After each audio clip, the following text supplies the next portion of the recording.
சமயப்பு அமைப்பாளர்களே, துணை அமைப்பாளர்களே, ஆசிரியர்களே, சமயப்பு மாணாக்கர்களே அனைவருக்கும் பணிவான வணக்கம்.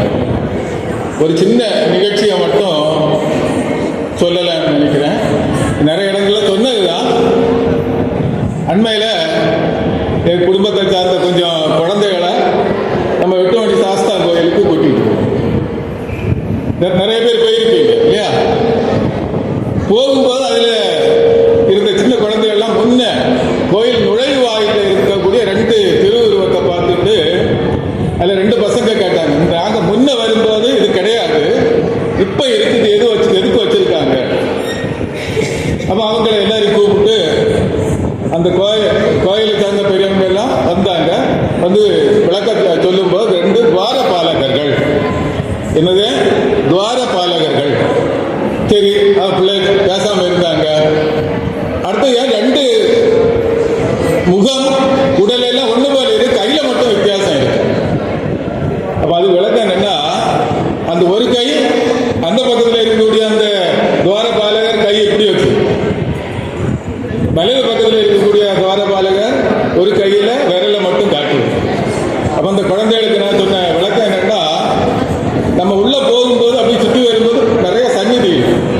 விநாயகர் சந்நிதி இருக்கு, தேவி சந்நிதி இருக்கு, நாகர் சந்நிதி இருக்கு, நவகிரகம் இருக்கு, இது சிவபெருமானுடைய சந்நிதி எல்லாம் இருக்குது. அதுபோக படமாட்டு சரஸ்வதி, முருகன் இதெல்லாம் வச்சிருக்காங்க. நம்ம போயிட்டு வரும்போது நமக்கு பல எண்ணம் வரும் இல்லையா? பல்வேறு தெய்வ வடிவங்களுடைய எண்ணம் வரும். ஆனா எல்லாம் ஒண்ணுதான். உள்ள போகும்போது நிறைய திருமேனியை பார்ப்பீங்க. அது எல்லாமே ஒரே இறைவனுடைய பல்வேறு ரூபங்கள் என்பதை உணரணும்னு சொல்லி அந்த குழந்தைகளுக்கு சொல்லி கொடுத்துருக்கு. இப்போ நேற்றைக்கு அதில் 2 பேர் கூப்பிட்டார். தாத்தா, நாங்கள் ஒரு கோயில்ல அதே மாதிரி பார்த்தோம், எங்க தாத்தா எல்லாம் கூப்பிட்டு அந்த இந்த விளக்கத்தை சொல்லி கொடுத்தோம்னு சொல்லி சின்ன பிள்ளை இப்போதான் எல்கேஜி யூகேஜி போறாங்க, அவங்க விளக்கம் சொல்லி கொடுத்துருக்காங்க. இது எதுக்கு சொல்றேன்னா, நம்ம சின்ன வயதிலேயே இந்த வழிபாடு, பிரார்த்தனை பண்றது, விளக்கேற்றுறது, சாமி கும்பிடுறது, அந்த பிள்ளைங்க எல்லாம் என்ன பண்ணாங்கன்னா, எங்க பஸ்ல போயிட்டு இருந்தாலும் சரி, வாகனத்தில் வந்துட்டு இருந்தாலும் சரி, ஒரு ஆலயத்தையோ அந்த கோபுரத்தை பார்த்தா கையெடுத்து கும்பிடக்கூடிய பழக்கம் அந்த பிள்ளைகளுக்கு இருக்கு. எல்லாம் என்னுடைய பேர பிள்ளைகள் கேட்குவாங்க பார்த்தா எல்லாரும். அப்ப கோயிலுக்கு போயிட்டு அவங்க கூப்பிட்டாங்க, தாத்தா அந்த கோயில்ல உங்க வெட்டுமணியில அந்த சாஸ்தா கோயில மாதிரி அந்த சாமி அங்க இருக்கிறத பார்த்தோம், எங்க தாத்தாக்கு சொல்லி கொடுத்தோம்னு சொல்லி சொல்றாங்க. அப்ப அந்த பழக்கத்தை ஏற்படுத்துறது யாரையும் கடமை, நம்ம பெரியவர்களாகிய நம்முடைய கடமை. அதற்குரிய சக்தி யாரு தரணும்? இறைவன் தரட்டும். தொடர்ந்து உங்களுடைய வாழ்க்கையில் நம்முடைய இந்து தர்ம நெறிமுறைகளை கடைபிடிப்பதற்குரிய நல்ல பயிற்சி சமயத்தில் இருக்கு. சமயத்தில் இருக்கக்கூடிய மூத்த மாணவர்கள், சின்ன குழந்தைகளுக்கு நிறைய விஷயங்களை சொல்லிக் கொடுக்கணும்.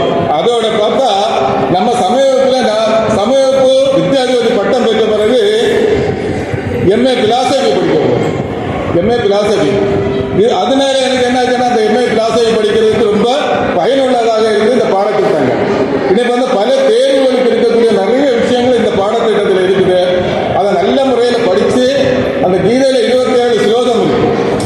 தொடக்க நிலை, இளநிலை, வளர்நிலை, உயர்நிலையில அற்புதமான ஸ்லோகங்கள். பல ஜென்மம் எடுத்து திருப்பி திருப்பி படிக்கின்ற பொழுது அற்புதமான பொருட்கள் எல்லாம் வரும். அந்த 27 ஸ்லோகத்துல காணாத குழந்தைகள் எல்லாம் படிக்கணும், பொருளை படிக்கணும்.